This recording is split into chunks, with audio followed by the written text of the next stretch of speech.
नमस्कार, India voice पर स्वागत है आपका। मैं हूं आपके साथ प्रियंका मिश्रा। बुलेटिन की करेंगे शुरुआत। सबसे पहले खबर अमेठी से आ रही है। अमेठी रायबरेली को लेकर बड़ी खबर सामने आई है। सांसद सोनिया गांधी के करीबी के शर्मा का बयान।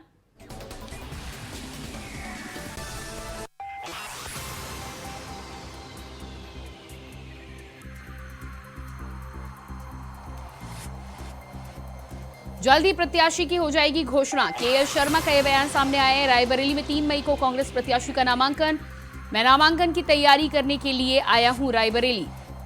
वहीं रायबरेली की जनता कांग्रेस के साथ, लोगों के साथ। मैं भी चाहता हूं गांधी परिवार लड़े चुनाव।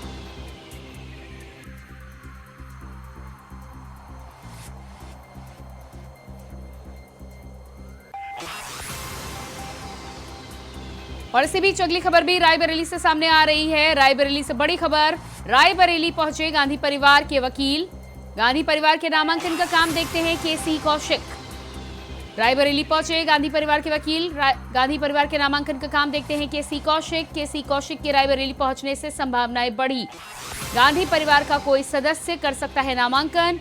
वहीं गांधी परिवार के चुनाव लड़ने को लेकर बढ़ी संभावनाएं।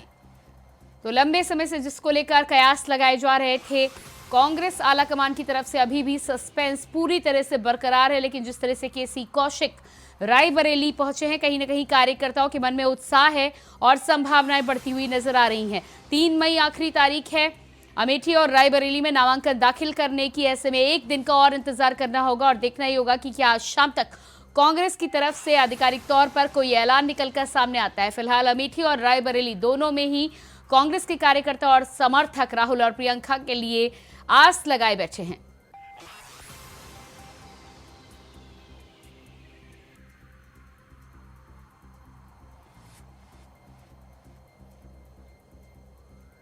और इसी खबर पर हमारे साथ लखनऊ से ब्यूरो चीफ प्रियम पाठक जुड़ चुके हैं। जी प्रियम, लंबे समय से जिस बात को लेकर कयास लगाए जा रहे हैं, बीच बीच में ये भी खबरें आती हैं कि कहीं प्रियंका गांधी ने चुनाव लड़ने से मना कर दिया है, लेकिन रायबरेली में जिस तरह से केसी कौशिक पहुंचे हैं उसके बाद क्या कहेंगे आप, क्या अंदाजा लगाया जा सकता है? देखिए बिल्कुल, इस समय कह सकते हैं कि उत्तर प्रदेश की राजनीति में सबसे जो अधिक चर्चा का विषय बना हुआ है उसमें 3 सीटें हैं जिनको लेकर चर्चा चल रही है कि आखिर यहाँ से कौन प्रत्याशी होगा।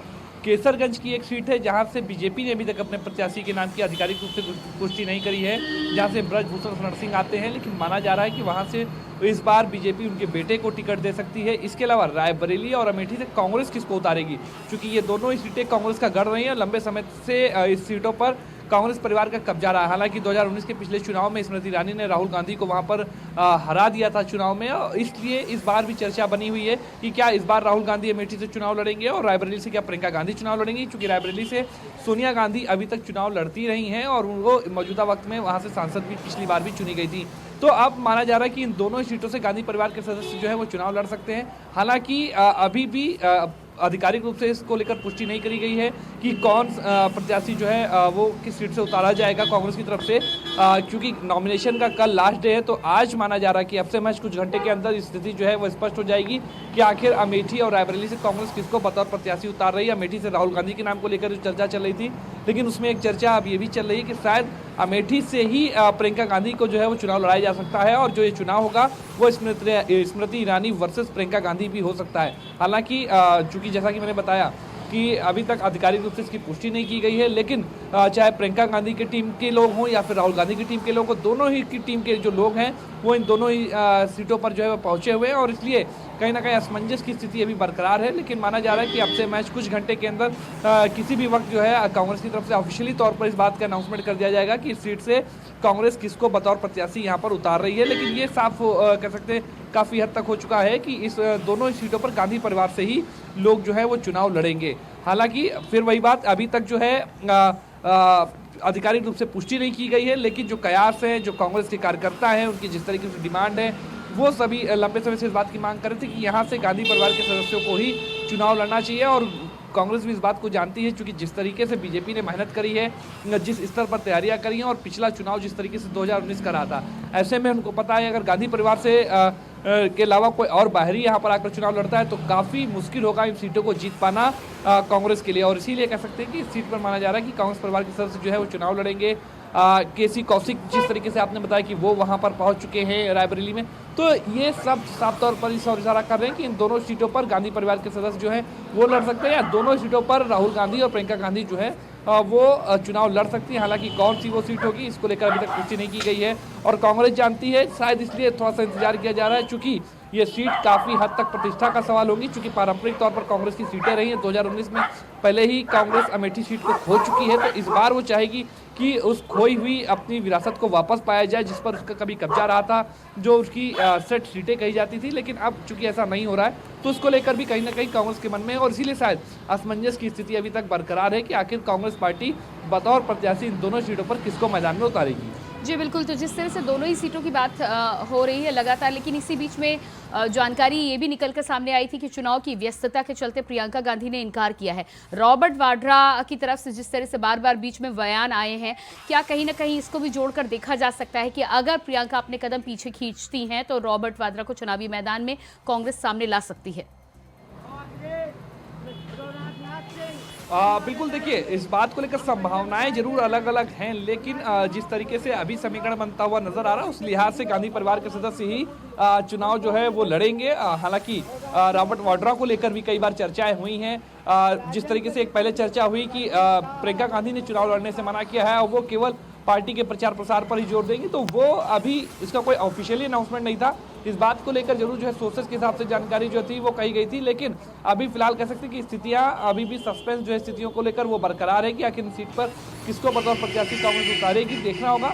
माना जा रहा है कि अब से मैच कुछ घंटे में तस्वीर जो है वो साफ हो जाएगी, जब आधिकारिक रूप से कांग्रेस की तरफ से इस बात को पुष्टि कर दी जाएगी कि इन सीटों से किसको बतौर प्रत्याशी उतारा जा रहा है। जी बिल्कुल, आप बने रहिएगा प्रियम हमारे साथ। तो लगातार रायबरेली और अमेठी को लेकर कांग्रेस के कार्यकर्ताओं का इंतजार है। जिस तरह से गांधी परिवार के वकील वहां पर पहुंच चुके हैं, कहीं ना कहीं कांग्रेस के कार्यकर्ताओं का हौसला भी बुलंद होता हुआ नजर आ रहा है। और उसके बाद बात करेंगे अगली खबर को लेकर। लखनऊ से बड़ी खबर सामने आ रही है। बृजभूषण शरण सिंह का कटेगा टिकट। सूत्रों के हवाले से ये जानकारी निकलकर सामने आ रही है। बृजभूषण के बेटे करण भूषण लड़ेंगे चुनाव। सूत्रों के हवाले से जानकारी कि कैसरगंज के टिकट पर करण भूषण अब हो सकते हैं बीजेपी के प्रत्याशी। सांसद बृजभूषण शरण सिंह को झटका देने की खबर आई है सामने।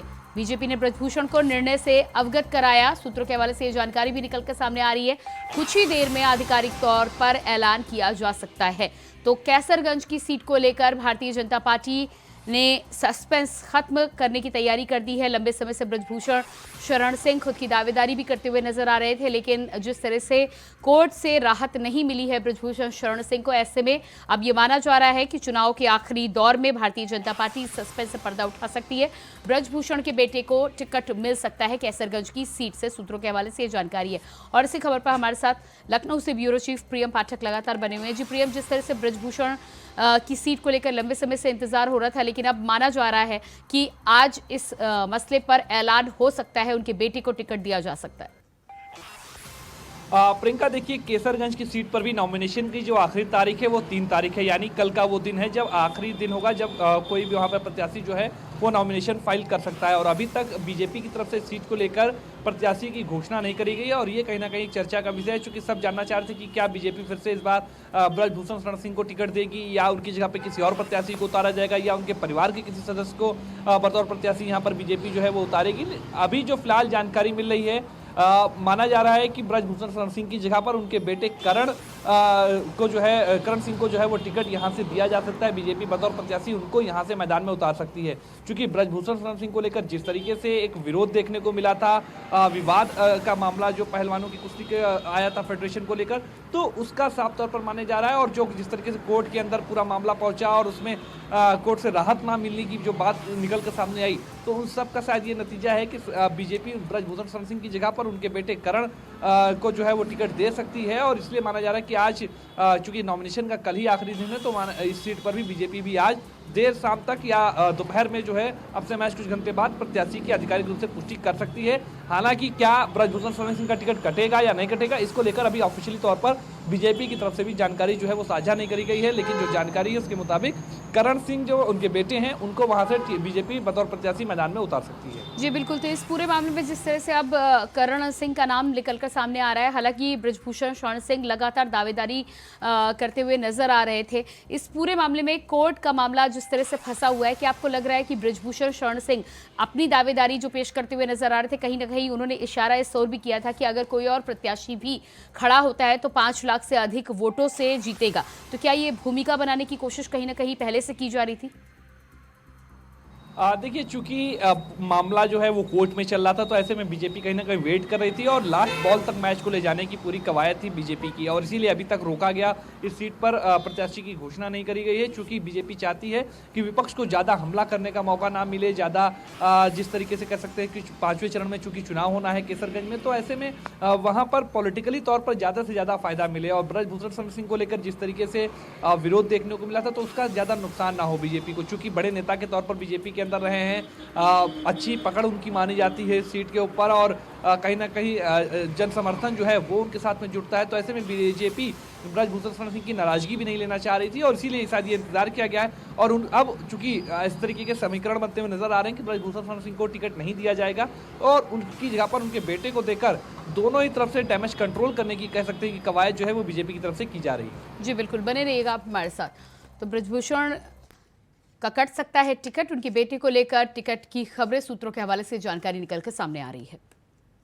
और इसके बाद बात करेंगे अगली खबर को लेकर। सैफई परिवार को घेरने के लिए बीजेपी ने बनाई नई रणनीति। बीजेपी ने यादवलैंड में उतारी जातीय क्षत्रपों की फौज। सैफई परिवार से जुड़ी 5 सीटों पर बीजेपी की खास नजर।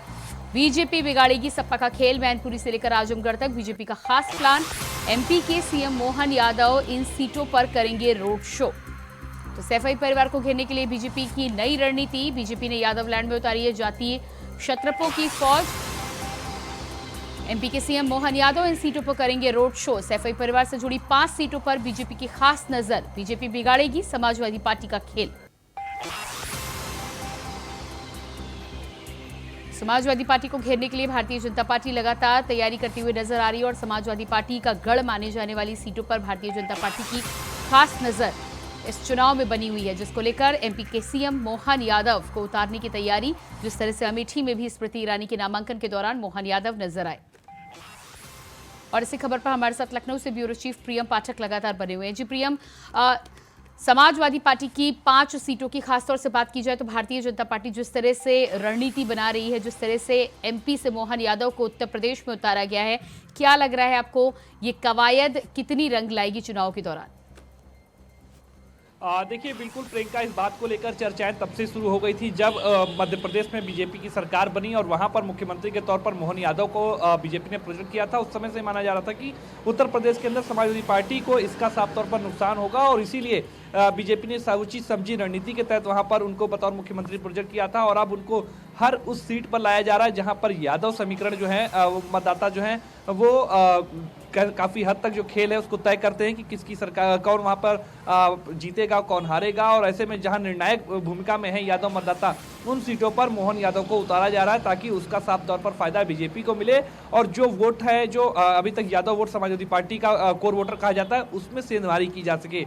ऐसी विशेष तौर पर 5 सीटें जो कहीं ना कहीं समाजवादी पार्टी का गढ़ कही जाती, चाहे वो मैनपुरी हो, कन्नौज हो, आजमगढ़ हो, इन सभी सीटों पर मोहन यादव जो है वो आएंगे, प्रचार प्रसार करेंगे, बीजेपी के पक्ष में माहौल बनाने का प्रयास करेंगे। साफ तौर पर एक पूरा प्रयास होगा कि जो यादव मतदाता जो समाजवादी पार्टी के साथ में जुड़ता है उसमें सेंधमारी की जा सके, ताकि उसका साफ तौर पर चुनावी फायदा भारतीय जनता पार्टी को चुनाव में मिल सके। और इसीलिए बीजेपी कह सकते हैं कि हर एक सीट को लेकर बीजेपी ने अध्ययन किया है, वहाँ के जाति समीकरणों को देखा है, मतदाताओं के जात कितने परसेंट, कौन सी जाति के मतदाता वहाँ पर हैं, इन सभी चीज़ों का अध्ययन किया गया। उसके बाद ये रणनीति पूरी तरीके से तैयार करी गई है। बीजेपी का फोकस उन सीटों पर विशेष तौर पर है जिनको बीजेपी 2019 में किन्हीं कारणवश नहीं जीत पाई थी, तो उन पे हार की क्या वजह थी, उन सभी चीज़ों को बदलने का इस बार जो है वो दावा किया गया कि उन हार से सबक लिया गया है और इस बार उन चीज़ों को बेहतर किया गया। और इसीलिए बीजेपी 80 में 80 का दावा उत्तर प्रदेश के अंदर करती हुई नजर आ रही।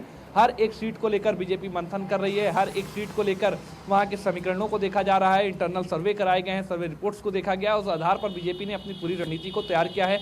माइक्रो मैनेजमेंट लेवल पर जाकर बीजेपी ने जो है वो तैयारियां करी हैं, हर एक बूथ तक मतदाता तक जो है पहुंचने की प्रयास किया गया। और इसीलिए अब ये सीटें हैं जो पारंपरिक तौर पर कहीं ना कहीं समाजवादी पार्टी का गढ़ कही जाती रही हैं, वहां पर बीजेपी सेंधमारी करने का प्रयास कर रही है। और चूंकि जिस तरीके से बाई इलेक्शन हुआ था आजमगढ़ और रामपुर में, वो दोनों ही सीटों को जो समाजवादी पार्टी की गढ़ कही जाती रही थी, एक सीट रामपुर की जिस पर आजम खान का कभी कब्जा हुआ करता था, लंबे समय तक उनका उस सीट पर वर्चस्व रहा, उसी तरीके से आजमगढ़ की जो सीट थी उस पर कब्जा रहा। लेकिन बाई इलेक्शन में दोनों ही सीटों को बीजेपी ने अपनी प्रबल रणनीति और मेहनत के जरिए जो है उसको अपने कब्जे में किया। तो इसलिए बीजेपी का भी आत्मविश्वास बढ़ा हुआ है कि हर सीट पर अगर वो मेहनत करेंगे तो काफी हद तक उनकी जीत जो है सुनिश्चित होगी। इसीलिए जो बाकी अन्य सीटें हैं जो समाजवादी पार्टी का गढ़ कही जाती हैं, वहां पर भी बीजेपी विशेष तौर पर जो है वो रणनीति बनाकर वहां पर अध्ययन किया है उसने, और इस बार रणनीति को इंप्लीमेंट करने की तैयारी चल रही है, जिसके जरिए मोहन यादव को यहां पर बुलाया जाएगा और वो इन सीटों पर आकर बीजेपी के लिए प्रचार प्रसार करते हुए नजर आएंगे, जिसके जरिए बीजेपी चाहेगी कि यादव मतदाता जो है वो भारतीय जनता पार्टी के साथ में जुड़े। अगर वो कुछ थोड़े बहुत भी जो है वोटर्स को इधर शिफ्ट करने में कामयाब होती है बीजेपी, तो साफ तौर पर मुकाबला काफी टफ होने वाला है। जो कभी एक तरफा मुकाबला इन सीटों पर रहा करता था, वो मुकाबला इस बार दिलचस्प देखने को मिल सकता है। प्रियंका जी बिल्कुल, तो जिस तरह से रणनीति की बात की जाए तो भारतीय जनता पार्टी एक तरफ रणनीति लेकर सामने आ रही है, दूसरी तरफ इन तमाम समाजवादी पार्टी के गढ़ कही जाने वाली सीटों की बात करें तो बसपा ने भी जिस तरह से अपने कैंडिडेट उतारे हैं, और इस बार समाजवादी पार्टी और कांग्रेस का जिस तरह से गठबंधन सामने है, यानी कि बसपा एक बार फिर से चुनावी मैदान में अलग से खड़ी नजर आ रही है। क्या समाजवादी पार्टी के लिए अब इन सीटों को निकालना और भी बड़ी चुनौती हो सकता है? बिल्कुल, देखिए दोनों ही सीटों के लिए कह सकते हैं, दोनों ही पार्टियों के लिए जो है, चाहे वो इंडिया गठबंधन हो या फिर एनडीए हो, दोनों के लिए ही मायावती ने इस बार इस तरीके से सोशल इंजीनियरिंग का फॉर्मूला चला है कि वो दोनों के लिए ही चुनौती बनती हुई नजर आ रही हैं। चाहे वो इंडिया गठबंधन हो चाहे फिर वो एनडीए हो, दोनों ही जहां पर जिस तरीके से उन्होंने 2007 में सोशल इंजीनियरिंग का फॉर्मूला चला था, क्षत्रिय और ब्राह्मणों को लेकर वो चली थी, लेकिन उसके बाद 2012 के बाद से हमने देखा लगातार उन्होंने टिकट देने में जो है वो केवल एससी और इसके अलावा मुस्लिम वर्ग के जो प्रत्याशी थे उस पर उन्होंने तवज्जो दी, लेकिन उसका विशेष तौर पर पार्टी को फायदा मिला नहीं। चाहे वो 2012 के चुनाव की बात की जाए, 17 की हो, 14 की हो, 19 की हो, विधानसभा या लोकसभा के चुनाव हो, उनमें इस तरीके का कोई फायदा मिला नहीं। तो इस बार कहीं ना कहीं बीएसपी फिर 2007 वाला प्रयोग करती हुई नजर आई है। कई सीटों पर उसने ब्राह्मण प्रत्याशी दिए हैं, कई सीटों पर उसने क्षत्रिय प्रत्याशियों को उतारा है, और इन कहीं ना कहीं प्रत्याशियों के जरिए बीएसपी की इस सोशल इंजीनियरिंग के जरिए बीजेपी और इंडिया गठबंधन के तहत कांग्रेस और सपा दोनों का ही गणित जो है वो बिगड़ता हुआ कई सीटों पर नजर आ रहा है। जिस तरीके से बीएसपी ने पहले कन्नौज सीट पर जो है मैनपुरी सीट पर पहले साग के प्रत्याशी को जो है मैदान में उतारा था, लेकिन अब वहां पर बदलकर यादव प्रत्याशी को उतारा है। तो कहीं ना कहीं इन सब के जरिए साफ तौर पर इसका जो नुकसान है वो समाजवादी पार्टी को होगा। इसी तरीके से आजमगढ़ में भी अगर आप देखें तो वहां पर भी बीएसपी ने बड़ा खेल किया है। तो इस बार जो बीएसपी ने प्रत्याशी उतारे हैं उसके जरिए कहीं ना कहीं कई सीटों पर बीजेपी का गेम भी जो है वो बिगड़ता हुआ दिखाई दे रहा है, और इंडिया गठबंधन के तहत समाजवादी पार्टी और कांग्रेस का भी। जी बिल्कुल प्रेम, इस जानकारी के लिए बहुत बहुत शुक्रिया आपका। तो समाजवादी पार्टी का गढ़ मानी जाने वाली 5 सीटों के लिए भारतीय जनता पार्टी की खास रणनीति, एमपी के सीएम मोहन यादव संभालेंगे भारतीय जनता पार्टी की कमान। और उसके बाद बात करेंगे अगली खबर को लेकर। लखनऊ से बड़ी खबर सामने आ रही है। सीएम योगी आदित्यनाथ का बयान, कांग्रेस अध्यक्ष सनातन को अपमानित करते हैं। आज वे राम और शिव को लड़ा रहे हैं। ये सब कांग्रेस के पतन की शुरुआत। कांग्रेस के लोग विसर्जन करने पर तुले हुए हैं। साथ ही साथ कांग्रेस राम शिव को एक दूसरे का विरोधी बता रही है। आपस में बांटो और राज करो कांग्रेस की नीयत। कांग्रेस ने हमेशा समाज को बांटा है।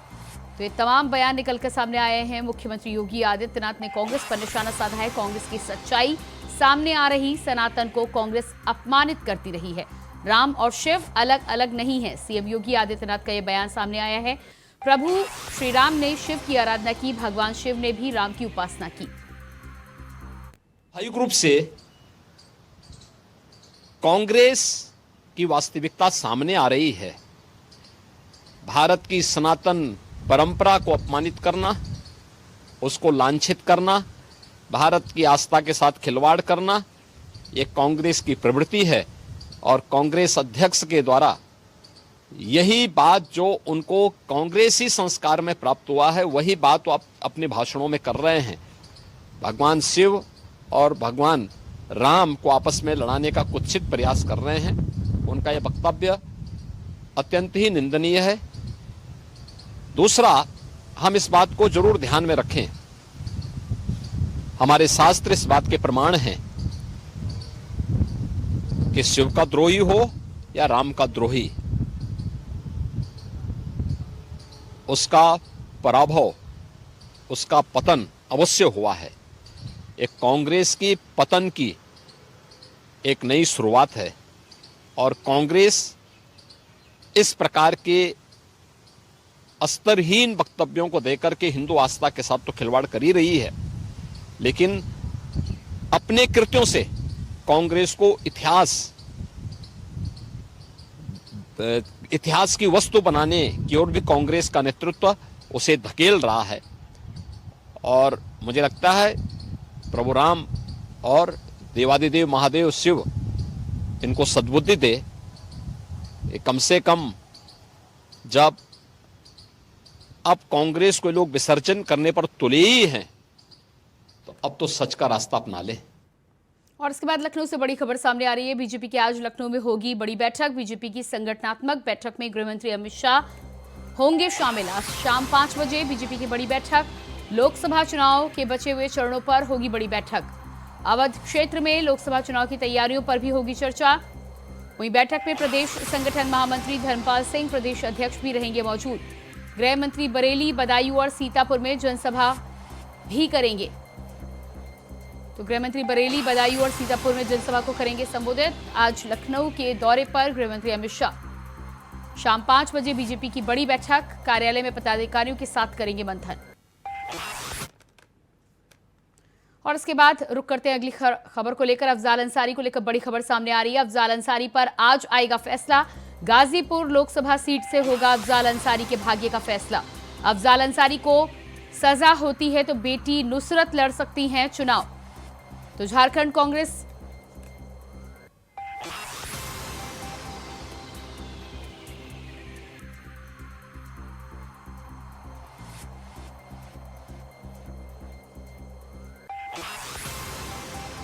और इसी के साथ फिलहाल इस बुलेटिन में इतना ही। खबरों का सिलसिला जारी रहेगा। नमस्कार।